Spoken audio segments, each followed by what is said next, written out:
Good morning. Hope everyone is doing well today.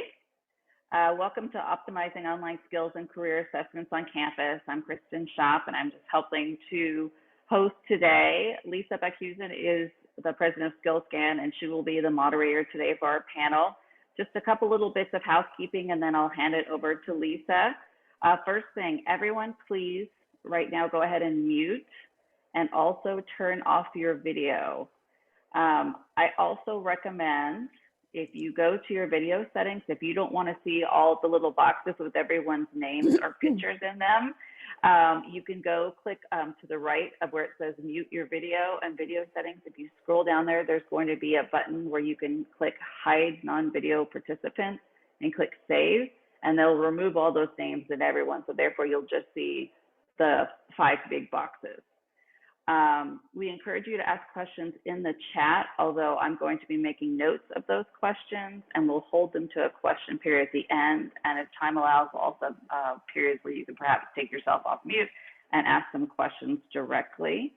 And I think that's all I need to say for that. And I'd like to turn it over to Lisa. Right. Hi, Kristen, and everybody. Thanks, Kristen, for helping to support this. She was my pitch hitter today. So let's get going here. I am so pleased to have you here. As you know, I'm the president and developer of Skillscan, which has been around since 1987. I feature 3 different assessments, 2 online, Drive and Express, excuse me, and a card sort, which has gone by the wayside right now until we can all meet again. So we have 4 wonderful panelists that some of them I've known for 15 plus years, some are more relatively new.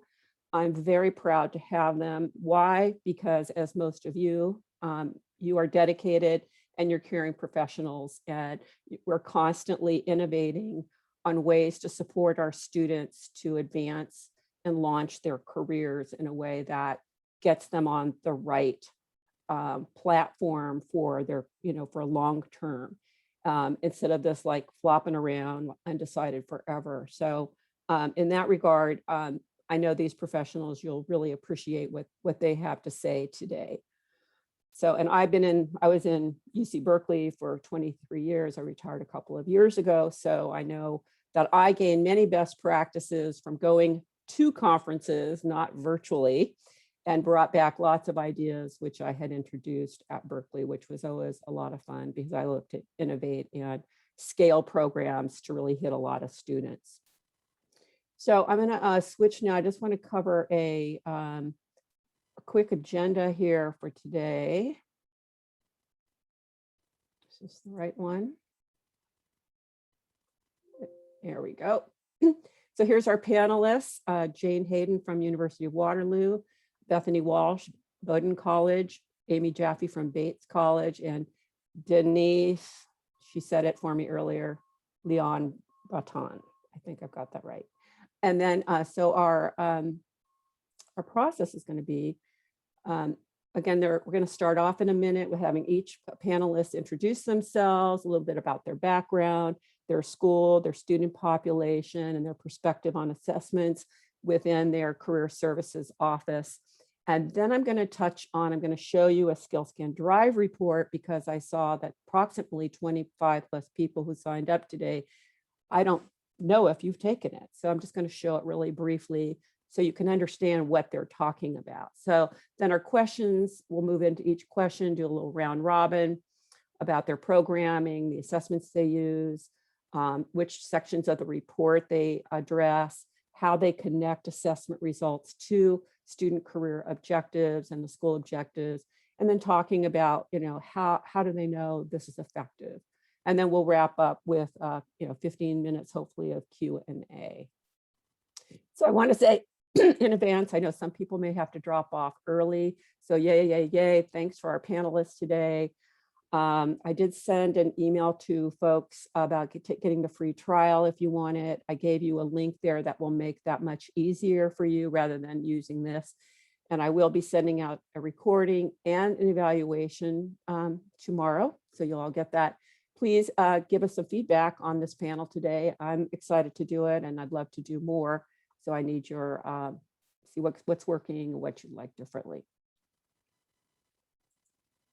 So let's go back to our panelists. Let's invite them to share a little bit about themselves. And I think I think we're going to pin these panelists here pretty soon, but I think I'll go ahead and have Bethany, why don't you go ahead? No, I'll start Jane. She's at the top. Oh, you guys are right at the top. How that makes it easy. Thank you. Jane, why don't you start with us? Start with us, University of Waterloo. So. All right, thank you, Lisa. Good afternoon, everyone. Actually, it's 1:09 here in Waterloo, Ontario, in Canada. So for those of you who have never heard of the University of Waterloo, we are in Waterloo, Ontario. We have about 42,000 students.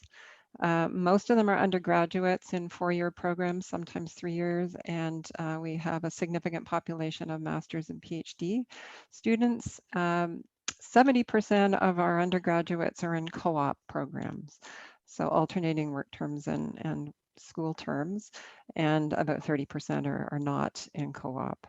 I guess I should mention as well that I've been a career advisor in the Center for Career Action since 1997, and it probably wasn't long after that that we started using Skillscan, and it was, of course, the cards.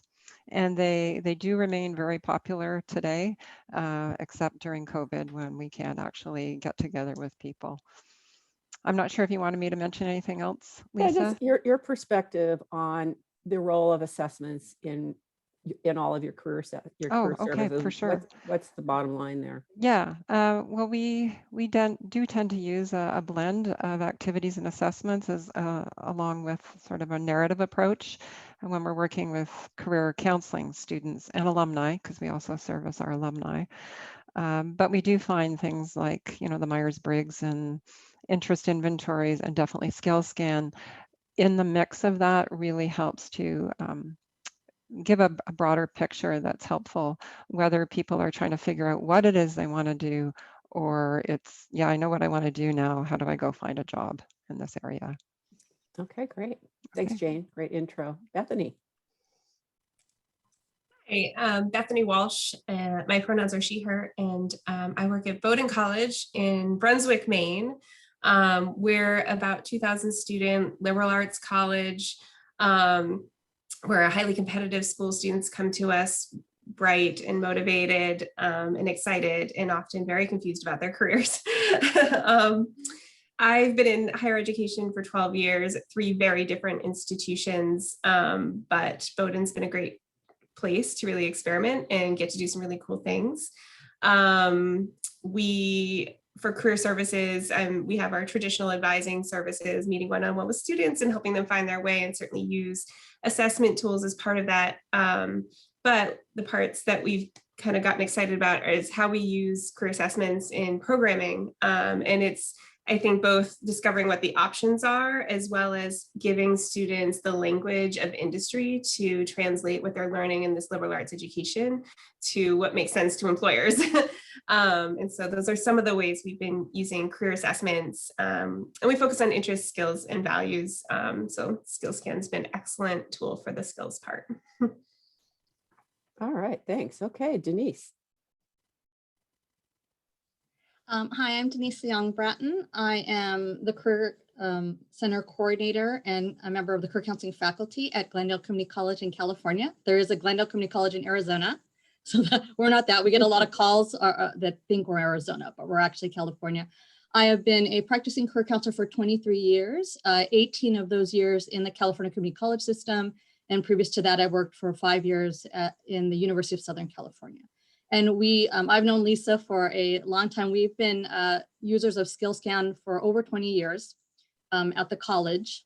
I personally used it myself for 15 years, and we use a battery of assessments. So all the assessments, all the combinations, everyone at Glendale is certified in the different instruments that we use. It's really important to us to make sure that whether it's MBTI, Strong, Gallup, Strengths Finder, or Lisa's. We actually did training with Lisa. Lisa does offer, Lisa, I want to put a little plug on for you. Lisa offers customized training So we've done training with the card sort and the drive, because those are the two instruments we use. And we really believe in a holistic model. Our population is mostly minority of first generation students. We are 15,000 students strong. And we serve a Southern California population. And so because of our student population, a lot of undecided, we've got skill learners, a lot of immigrants. Excuse me, my phone went on. That was my husband. I apologize. And a lot of transfer. We're a large transfer institution to the public and private university system within California. So a lot of our students are gearing to transfer. So we want to make sure we use the assessments to see that, make sure that where they transfer to and the major that they decide is the correct major, because as a transfer student here in California, you really can't change. The major you declare for the universities and that you're accepted into is the major they have to stay into. So there's a lot of dynamics within that. Thanks for sharing that. I had no idea. Yeah. That's changed since I was in school. Yeah, that's so it makes it, you've got to make sure it's the best fit for this individual student. If not, they're going to be stuck in something they don't want and either drop out, right, and come back to us, or have to complete a program. And then what happens with the loans and the debt and all the other things? So. Yeah, it's a setup. You'll talk about guided pathways along the way, I'm sure. I will. Yes, okay, I will talk about that program for the community colleges. Great. Okay, Amy. Hi, everyone. I'm Amy Jaffe, and thanks so much, Lisa, for including me here today. I work at Bates College, which is quite close to where Bethany is located, also in Maine, and also about approximately 2,000 students, small liberal arts college. But I first found out about Skillscan while I was doing a master's program out in California, and Lisa presented in my assessments class, my career development master's. And that day, I distinctly remember feeling like this tool is something I needed for myself. And I just also realized there was something about the tactile aspect and the sorting and the self-directed decision-making that you could do with that card sort. You could even say, ooh, I'm going to take that back and I'm going to change that. And so it was just a fun way to kind of identify these aspects that I was grappling with myself and trying to figure out what my own career path was. And then I just knew I was going to be using this as I became a career counselor, and then moved into higher ed work, working with mostly in my career, I've mostly worked with undergraduate students. So at Bates, very traditional age students, 18 to 20, but I've also done private practice work with clients who are more in their mid 20s, mid 30s, and so on. And I use the tool whenever it feels appropriate, which is quite often with all the people I've worked with.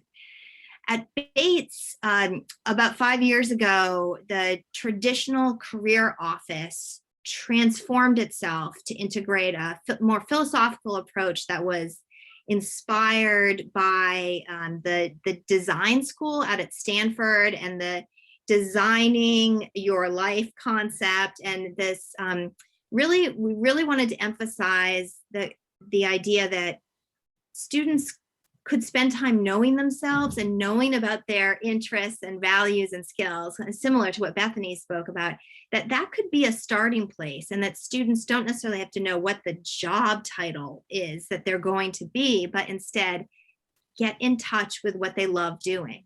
And so Skillscan just felt like the right tool that students could return to again and again during their time at Bates to reflect on that. Reflection is a big part of our program. So we use this in a couple of different points within a student's experience while they're at Bates.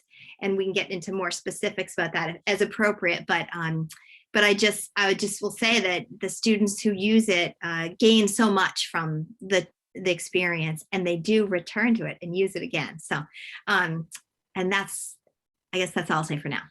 Great. Yeah, I've seen that theme through a few of you with this idea of this is a cycle that you start and that you reflect back on, and you cycle through even when you get to the job search mode. Are these still the skills you want to use, and so on. So I really appreciated that, because it's not like you're finished, you take an assessment, you're done. There's this constant change, and the design thinking approach really touches on that we're all sort of iterative, especially as we have younger folks in their 18, 19 traditional age, even early 20s. I think you've all sort of hit on, there's so many people that don't know what they want to do. They don't know what they're good at, and they don't know what are all the possibilities are. And as we know, things are more difficult now and challenging, and the possibilities are wonderful also. So, but it's just a really ripe time for folks to get on the right track. So I'm going to share a little bit about, just show you, because again, some of you haven't seen a Skillscan before. So I'm going to just give you this is again, this is the online version. It's tries to mirror the hard copy print version, kinesthetic, but it cannot pull it off. I haven't figured out a way yet.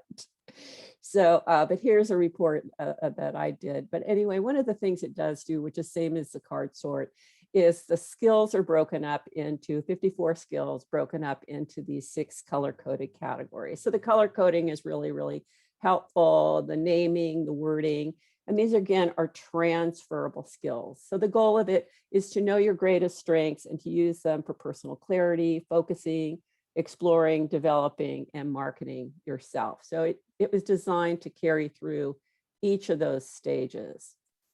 So showing you sort of the big picture report. This is the comprehensive report that again now shows you how a student rated themselves on each of the 54 skills that again that are grouped into these categories. So we see relationship. We now see there's a definition for that. What does that mean? How does that compare to communication? What's different? And then we see individual skills where you can actually, again, see the definition again and help that person understand the language. So we have high scores of 12. These are pretty strong scores of 9s. We go 8s and 4s. So we have a nice hierarchy of skills from we're really focusing on those I like the most, highest proficiency, to highest enjoyment, highest importance. So we're building this language and focusing in. So you can see all 4 categories. Obviously, the higher scores are on top, all the way to the lower 2 categories on this particular report. And then there is a scoring key at the bottom. So then to go to this, one of the unique things about Skillscan is it doesn't just show individual skills, it groups skills into subsets, because as we know, we're never just using one skill at a time. We're usually using them in tandem with other skills. And this becomes a way of this labeling, a thematic approach, a narrative to help an individual say, oh, I have more than service liaison. I like to use a lot of these skills. And here's a description of how I like using that skill. Does this describe me? So this becomes a part of branding, so on, and picking out the top 2 or 3 skill sets that you most relate to, which then takes us right into, which is the big question for students, is so what do I do with this information? What are some career options available for me? So again, using those same skill sets, we now see that there's a variety of ways I can use them, as well as majors that are associated with different career options. So we're trying to show we're not trying to limit, we're trying to open up possibilities and then say, okay, now based on some of your interests, or you're thinking about a business major, here are some of these career options within business or education or nonprofits or human services. So then you can click in on each one of these particular job options and read about it in ONET. And then there's, again, the majors down here and additional college and webinar or training sites.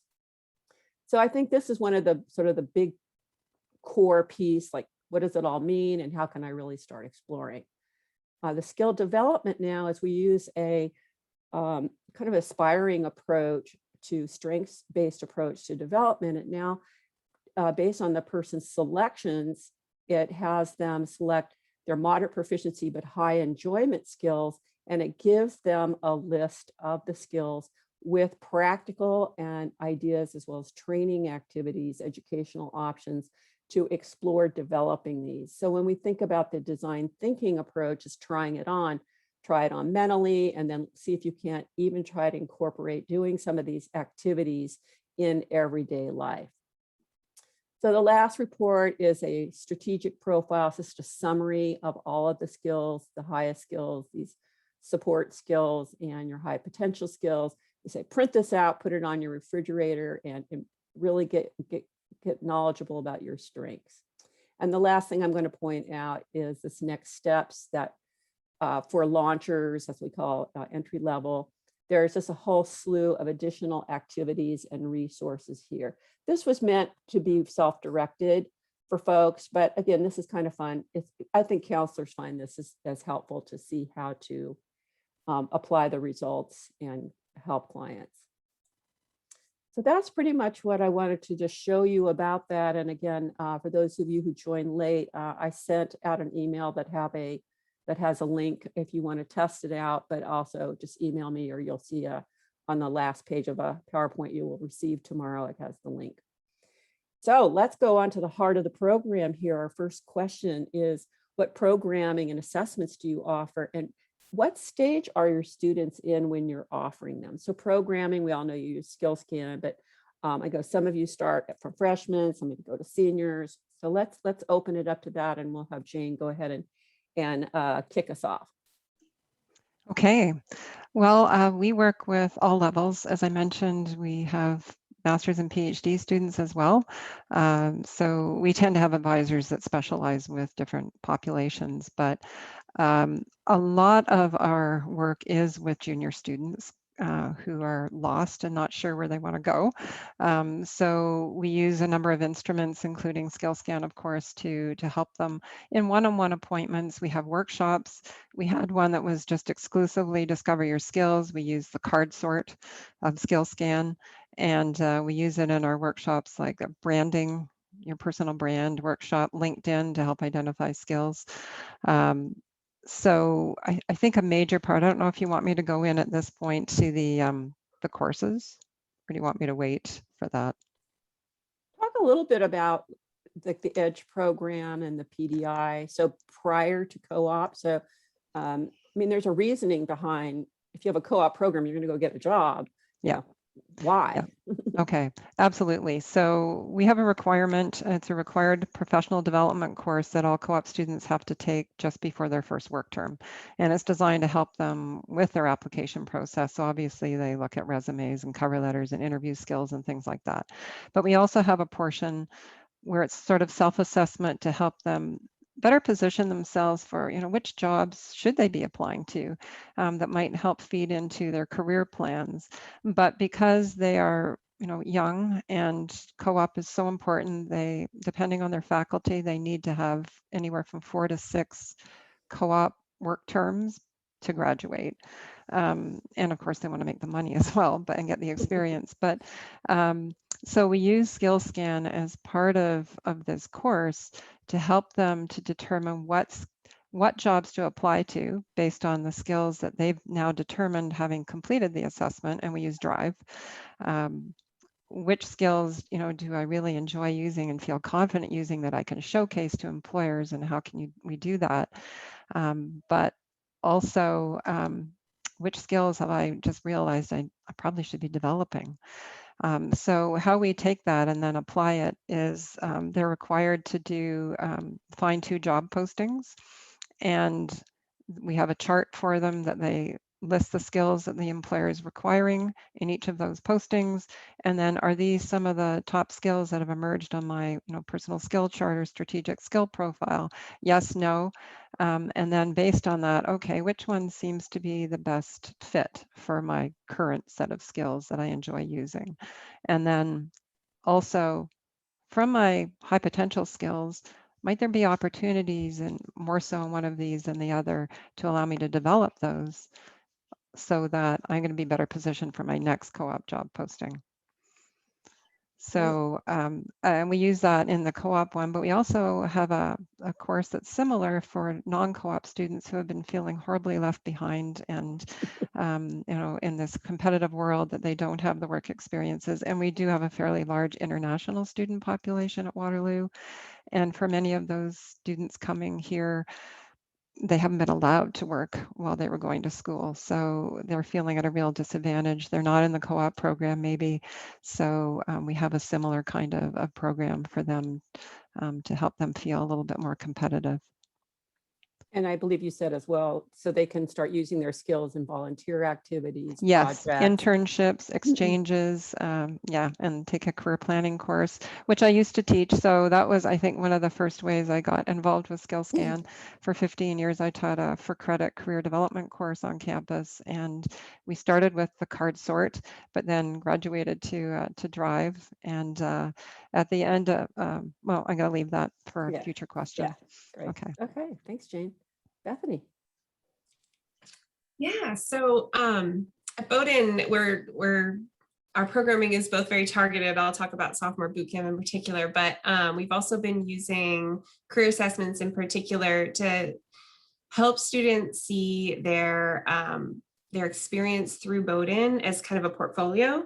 So it's not just your classes and then your job. It's like you've got your classes, you've got your clubs and sports, and you've got your on-campus job. 80% of students work on campus.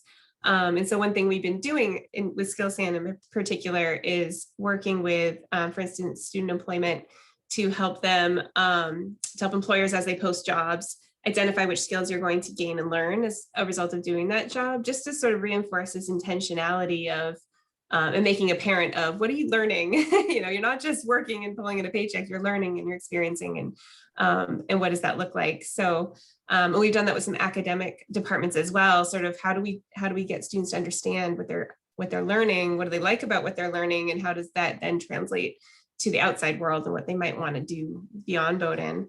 So those are some of the sort of like ongoing sort of like ways we introduce skills across the college. And a really targeted way we do that is through our sophomore boot camp. So about 3 years ago, we launched this initiative. It started with 20 student pilot, and this January, we're looking at the entire sophomore class. Pray for me. It's basically just, students are 3 semesters in come January of their sophomore year. They figured out how to be a student. And yet they still they're about to declare a major, and they still have 2 summers before they graduate in order to go deep on something and really try something through an internship or research experience or something else. So it's sort of ideal timing. And we basically give them everything we think they need to be able to pursue an internship. And so we start with career exploration and career exposure. So we like to use an iStart Strong and Skillscan as a way to kind of open the funnel. So students take that, and it's been great online because COVID and 500 students, they can all take this assessment ahead of time and digest it, and then come in with sort of this open funnel of ideas and things they've discovered. And then we have them do a values assessment to start figuring out how to assess, how to start looking at those choices and how they line up with their values and what they're, which is a really new concept to a lot of students. I've found that they can prioritize some things over other things, and that people do that differently. So that's exciting. And then they work as a team to find out, when you look at all that data, what do other people see in terms of, we see tensions, I'm forgetting the word, similarities, and then images. And so students, they get feedback from peers about like, oh, did you see that everything on your thing has to do with outdoors? Did you even notice that? And so we make it kind of a group experience to really open the funnel, like you were saying, Lisa. It's a career discovery, not a closing off, but then to give them some criteria to then move through the week of like, okay, but I might need an internship this summer. So what are some good guesses I have at things I might enjoy? And then we get to the nitty gritty of resumes, cover letters, networking, all the stuff of how to actually pursue those things. So that's mostly how we're using Skillscan right now. Great. It's just amazing. Absolutely amazing. Thanks, Bethany. Okay, Denise, Glendale. Okay.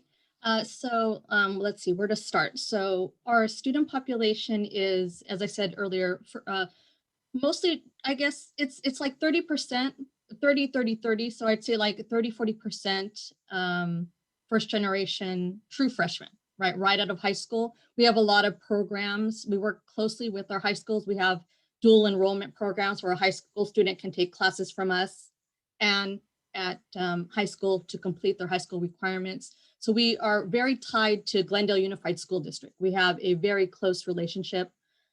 We have a FYE program, first year experience. So that's where in that program, students are, it's like a bridge program where students are in a cohort, and our career classes are part of that program. So students are fed into. As a community college, we have a lot of 4-credit classes. So a lot of 1-unit classes. We also offer 3-unit classes. They are all transferable and G applicable.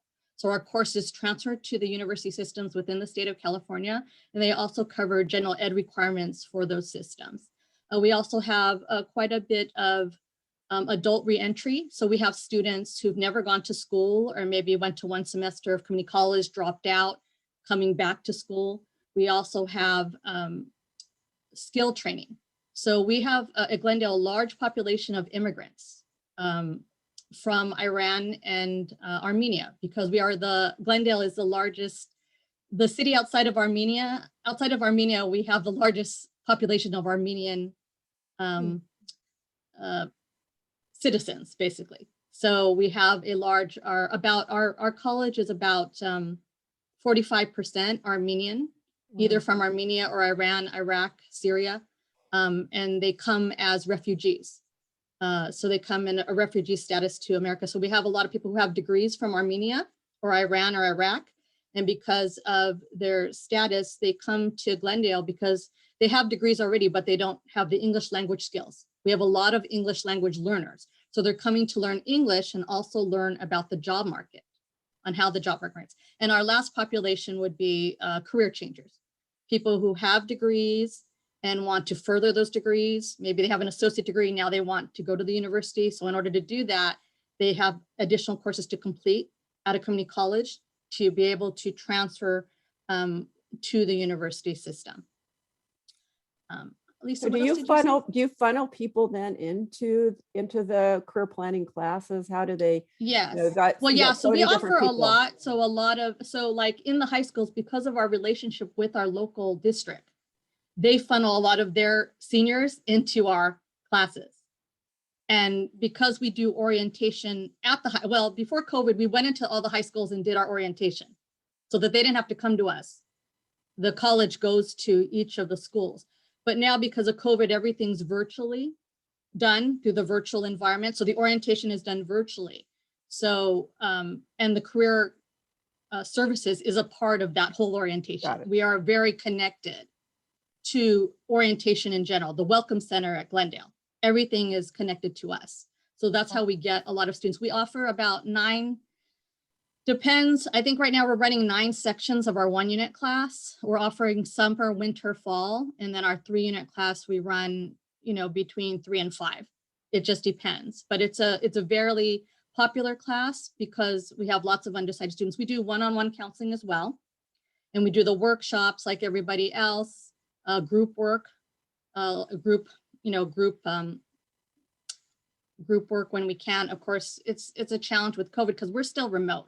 I don't know about the other colleges, but we are remote until the end of fall. So we are staying remote. So usually like our classes, we offer 3 modalities. We offer in-person, hybrid, which is half in person, half online, and 100% online.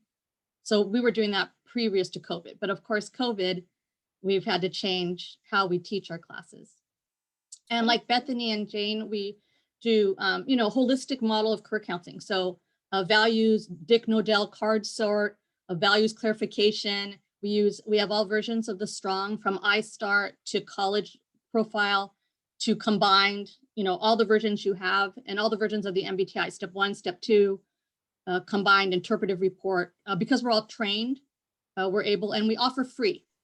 So all our assessments are free. We write a lot of grants to be able to offer free to our students. So great. Huge project. Okay, Amy. At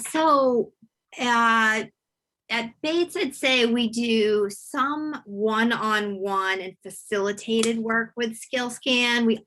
We had done that for a number of years, using the card sort in individual appointments or doing some specific classroom or small group presentations around the card sort using Skillscan to integrate concepts from the classroom as well as the Career Center.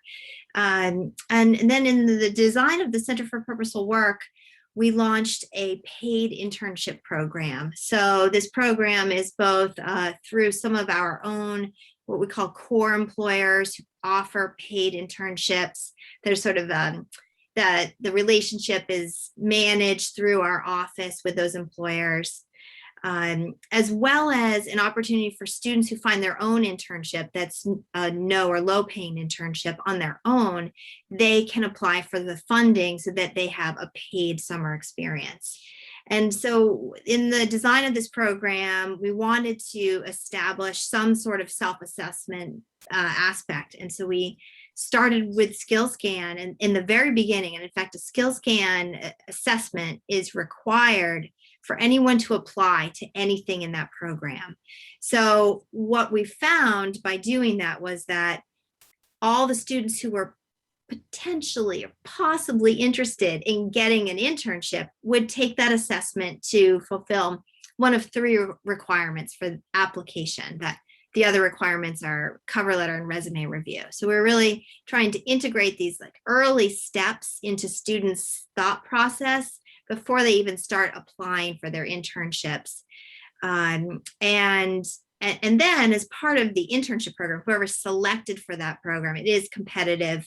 Unfortunately, we don't have enough funds to fund as many students as we would like, but the students who are selected, approximately 120 this year, will have a chance to then reflect on their results and talk about how they use those skills in their internship, what's changed about their skills. And that's where we'll encourage them to say, "But take this again." see how that, your results show up differently as a result of your experience. And then finally, this year, COVID brought a new opportunity our way. Bates actually ended up having all students return to campus, but with a rigorous testing regimen and as well as a quarantine period. So students came to campus in September, got tested, and had to sit in their rooms. I think it was for 5 days. They had to stay until they got their negative test. They had to stay isolated in their rooms. So our office, amongst other offices on campus, we were asked to create some programming that they could access virtually to fill that time. Like, can you imagine? You're new, back on campus, but you have to sit in your room. So one of the things that we did was we integrated a number of our programs into a virtual orientation to our office. And part of that was a self-directed series of activities, including taking Skillscan. And as part of that, we created some reflection questions. And so this was actually one of the newer and like wider, this new program led to a broader reach for students as they were just arriving on campus. They kind of had nothing else to do, but they did this, and now they've done their Skillscan, which sort of, as we all know, kind of leads to some of the next steps, like exploring career options. Because I love that click through to the ONET to read those. That's actually one of the silver linings of going all virtual with these tools. That aspect is quite helpful. So we would ask students, click through to a few, research a few, and we know we reached more students than we had before with this tool. Great reach. And it's like I'm home. I'm stuck here. I can't do anything. Might as well research some careers, right? There's just no distractions with fun and games and so on, typical college life. So, and I think you said you paced those in a way that you had a much greater attendance and participation because of spreading it out over 5 days. So I wanted to point that out to everybody. Okay, we're gonna need to pick up our pace a little bit. It's about 1:45. We only got through question 1. So I showed everybody the Skillscan report, and So why don't you just kind of focus in on a couple of sections that you really focus in on a lot, and what's the goal behind it? Because again, some people are at, freshmen, some people are at seniors or sophomores. So go ahead and Jane, maybe you can speak to that. I know you've done a lot of one-on-one, but in your EDGE and co-op program, and especially virtually, how do you do that? Well, how do we do that? I'm kind of blanking at the moment because I was taking notes and thinking, oh, I want to mention that. I want to mention this too. We'll go back to what you were thinking, and it'll probably just pop up. Well, I was just little things I wanted to add is that, as part of the assignment in both the EDGE program and the professional development for co-op students, they also had to select one of their high potential skills and develop a SMART goal around it. To get them moving forward, and really figuring out how to actually develop those skills and what would be a reasonable way to do that. And also a reflection, because somebody mentioned reflection, to reflect on why they chose the job they did, really going deeply into their analysis of the situation. I also wanted to mention that with our master's and PhD students, particularly PhD, a lot of them are realizing they're not going to work in academia. So they're wanting to make the shift to industry and feeling like they have no employability skills in industry. And I think Skillscan has been really helpful to them gaining an understanding of, yeah, we actually do have these employability skills that can be transferred from academia to industry. So I think it's been really helpful for our PhD students as well. I also wanted to mention that we use the challenge cards as well. I don't think that's been mentioned. JP Michel from Montreal, I believe, developed it. I think he's been at NCDA conferences and others, but it's an awesome tool to look into if people are looking for other things to add into the mix as well. That was about like purpose, or where you wanted to spend. Sort of, can you just say a word about it? It was about Sure. They're challenge 53 or 4, similar to the skills, challenges that exist in the world right now that need people to work in that area. So each one represents a multitude of occupations. But the idea is to get people thinking about something that really draws them before they start thinking about what occupations does that really represent. So it could be like, I think one of them is reverse engineer the brain. So there are all these occupations that would be associated with that, or promote healthy living, or there's a bunch that tie into the UN sustainability goals, SDGs. And that's something else we're trying to promote with students too, the sustainability aspect. I also wanted to mention one little thing. At a conference recently, virtual of course, we learned that transferable skills, some people are starting to use the word power skills. So I just noticed when you put up the report, I just love that name, because especially for engineering, computer science students, for example, they tend to think of those transferable skills as soft skills that aren't really important, and yet they're so important. And if we start calling them power skills, maybe that'll give them more credibility. Power skills are hard skills. Yes, yeah. So I forget what the question was now. I'm it's sorry. Okay. No, though I think you really focused in on some really key specifics about, using, thinking about the high potential skills, because that's where there's a lot of motivation to grow, and then putting a SMART goal around it, and just thinking about skills in different ways. Skills you need to develop that you may not like as much, but so I think you've kind of covered that earlier too. So let's just keep moving on. Let people come back and ask more questions. Sure. Thanks. Okay, Bethany. Yeah, so I mean, I think depending on what we're working on, I think I use different parts of it. I really like the career guides. I think Amy mentioned this too, where getting students to click through and realize there's other resources out there that are free. You can just have and find and discover them. And that's a good one. And so that's been great. And we use that as part of that funnel of actually have them look at the report and highlight when you're in person which ones they actually like and would want to do, and which ones they're most curious about, want to take some next steps researching. And then when you do that across a couple assessments, you start to see themes and certain things popping up more than once. So I like using that. And I think you also on the Skillscan website, you have this, it's a PDF of it's the chart, skill chart. Yeah, You know what I'm talking about? The skill wheel.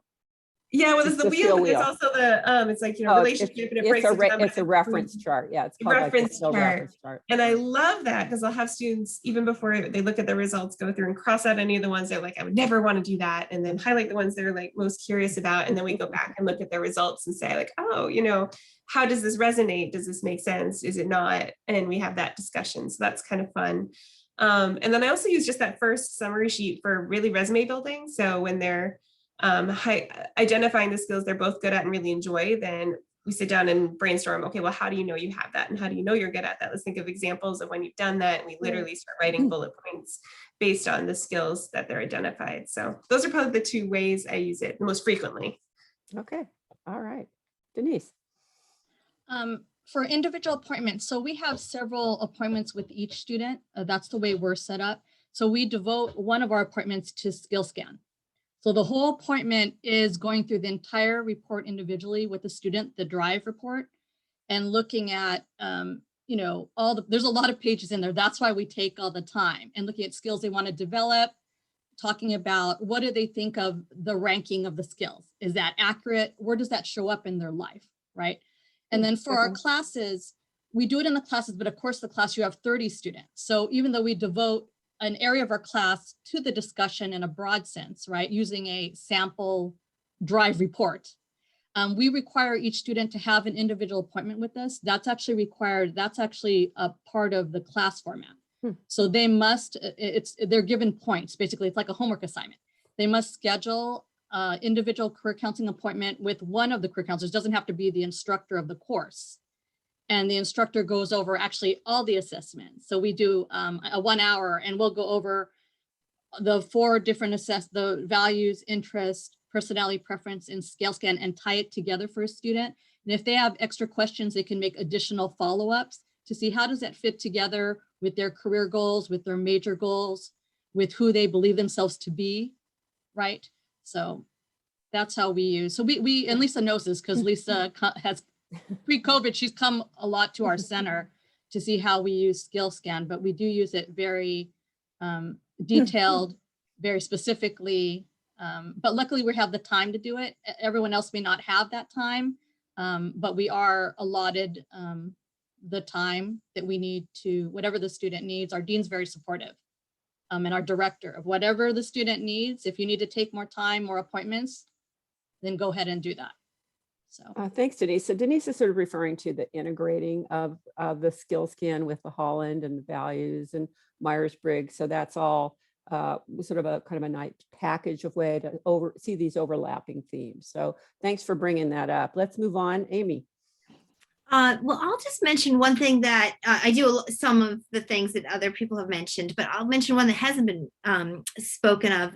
I focus with students on things that they don't like to do.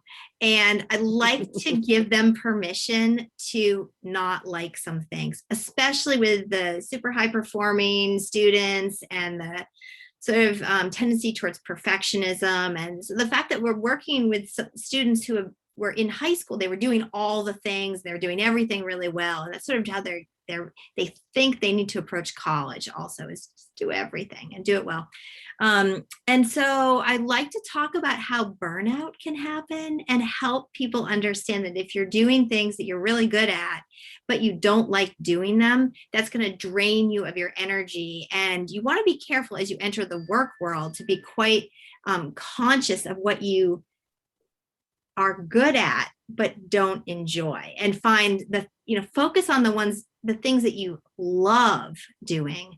And maybe there may be some things that you're not quite great at yet within what you love, but how can you develop those further? If you love them, let's move in that direction and stretch away the things that you don't like so much.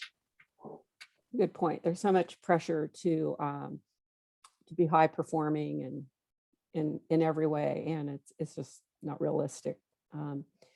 So I think we've kind of talked about this, but if there's anything you want to say about, bridging the connection to anything around career goals that you haven't touched on or you haven't heard.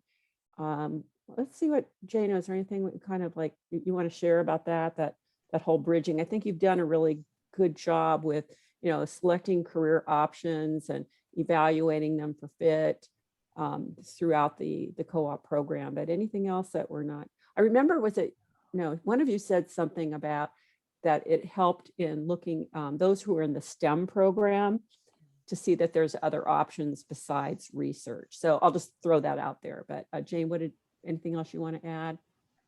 Well, I realize I never did completely answer that last question, but I think everybody's addressed it. When we're working one-on-one, we do go through all the parts of the report and we spend the whole hour on that.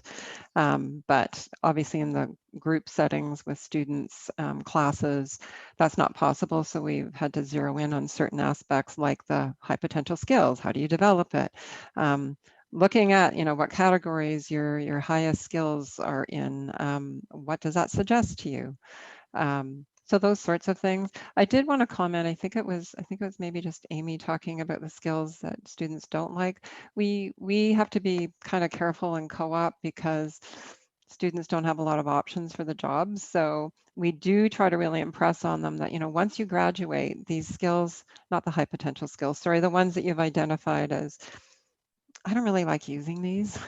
That can definitely lead to burnout, and you should really try to avoid a job that calls you to use that in any great amount. But in co-op, for 4 months, you can probably suck it up if it's a job that's going to allow you to grow your skills and get future jobs. But I think that's something that we sometimes have a struggle getting across the right message, but in co-op, it might be a bit different. But I think, I can't think of anything else right now, and I know that we're pressed for time, so I'll stop. Okay, great. So Bethany, anything else on connection with assessment to real life? Yeah, just one point about it that I think we discovered through doing we've tried a lot of different ways of doing career exploration programming over the years with different audiences, and we found students are a little bit allergic to it. There's a small cohort that's psyched and they just love this, and then there's a whole bunch that are like, whoa, like, wait a second. There are my perfectionist students often are just like, give me the steps. And so we found, I think, the marriage of where they're at and what we know they also need has been doing something like this that kind of opens it up with these strong assurance. We're gonna give them some practical steps right after. So great, I just discovered I like all these things. Now what do I do? And so taking the next step to say, okay, let's find 3 alums for you to talk to. And let's take that practical step. Let's search some internships on Handshake, or let's start working on that resume, so like, I think that bridging is really important for students to then start to see the iterative process. Like, it's not just information that I'm not going to sit with and feel uncomfortable, but now I can make practical and put into action a plan that I know how to then repeat again in the future. Yeah, I think practical, realistic steps, especially for some folks, is really, really valuable because they also may not be ready to, again, decide or commit. So giving them some wiggle room, but then having something, you have used these skills and here's how you've used them. Let's record it. Let's start it. Yeah, great idea. Okay, Denise. My students are really surprised at the skills they do have. One thing I think it's been really great for them because they look at it and say, wow, Denise, like, I had no idea, I'm the first person in my family to go to college. No one has a college degree. And I didn't realize I actually possess these skills, that I've used them, that I like them, that are good at them. And I think for community college students, for our community college in particular, that has been very eye-opening. And when we asked them about the Skillscan, they really enjoy it. When we ask a lot of feedback, and we get a lot of feedback from our students from evaluations of the classes and the appointments. And that comes through, oh, I love the card sorting, or I love the drive. This is really useful for my future. And a lot of them, never realized that before. So I think that that's just a wonderful eye-opening asset for them to use for their future. Yeah, making that immediate connection. I do have skills. It does boost confidence for sure. Okay, Amy, we're going to just couple minutes before the top of the hour. And Yeah, I'll just mention that it is at Bates where we have the connection of using Skillscan in some of the science classes. As I've done some facilitation in person, I could see this working on Zoom as well. But having students who are a part of a group, I've done it with education-focused students as well as the science scholars, which is first gen to college in the science majors.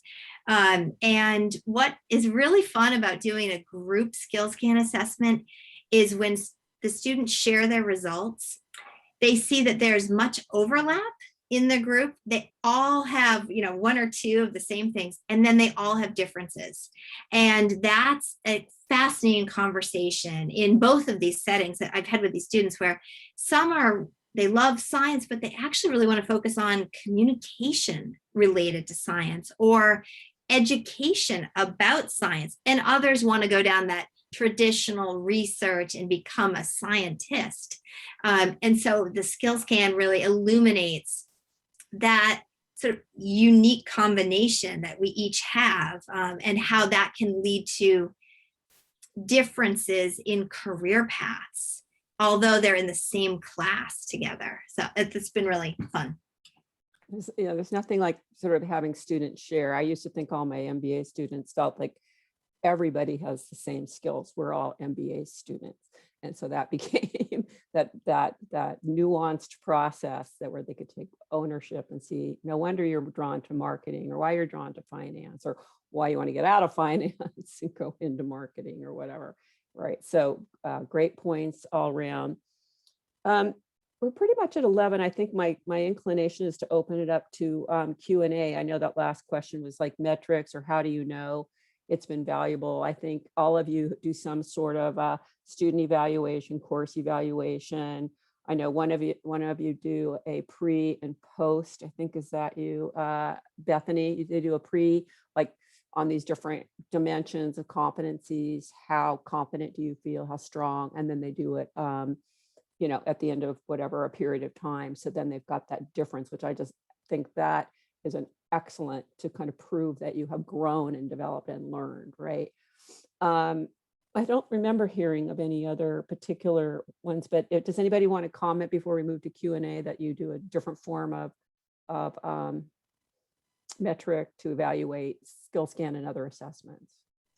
Can I just add, when I was teaching the course, the career development course, at the end of the term, I would give them a survey with all of the assessments and activities that we use throughout the term on I never know if it's Likert or Likert scale of 1 to 5. And Skillscan was almost always one of the ones that the students found the most helpful. And I think it really speaks to the fact that it's not just a list of skills, but it helps people organize them in a way that's meaningful and that they can use. Okay. Well, now I saw tons, and thank you guys. I saw tons of questions coming in on chat. So Kristen, you want to bring up a couple that you think might be relevant, and then you can lead us through this next Q&A session. Sure. So I think there was a question early on that I think we did answer, that was about, you talked about how you worked through Skillscan, or if it was self-directed. I think we've addressed that one. There was a question about whether you could assign Drive as pre-coursework, and then would you be able to see who has completed that in the group? That might be more of a question for you, Lisa. Or do you want to answer that?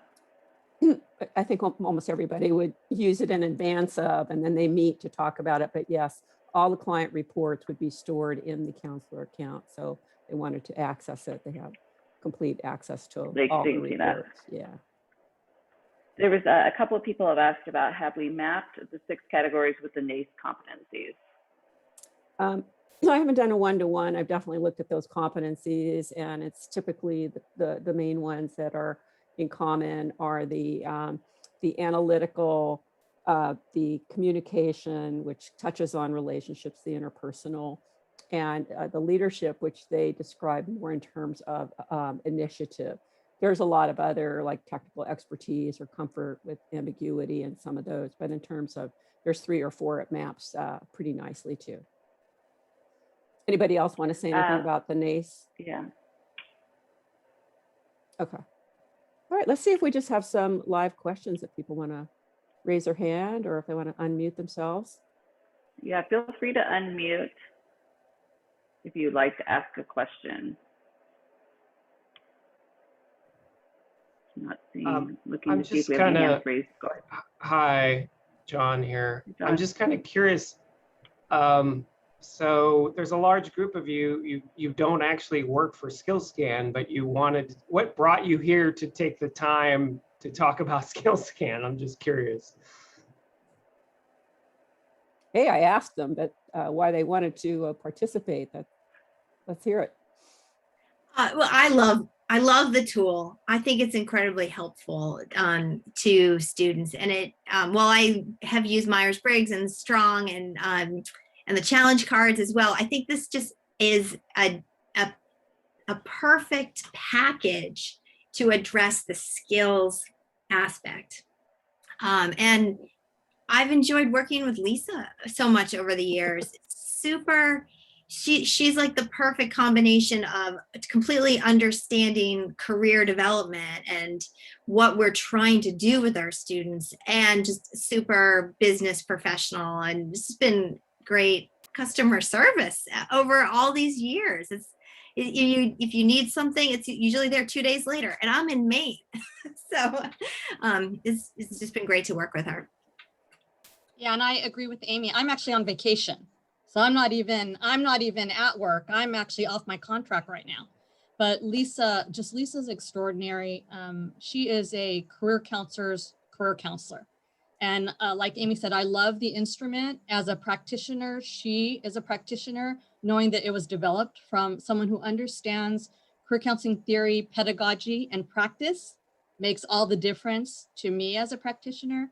And I've just seen how my students over my last, 15 years of using the assessment on a daily basis really have improved their lives and their understanding about themselves and their future career choices. And it's great to see my students who left 15 years ago, and I keep in touch with a lot of my former students, come back and tell me how everything they did in the career counseling process, whether it's a class with me or individual appointments or workshops, really made a difference for where they are in their careers in life. And Lisa's just, like Amy said, an ultimate professional.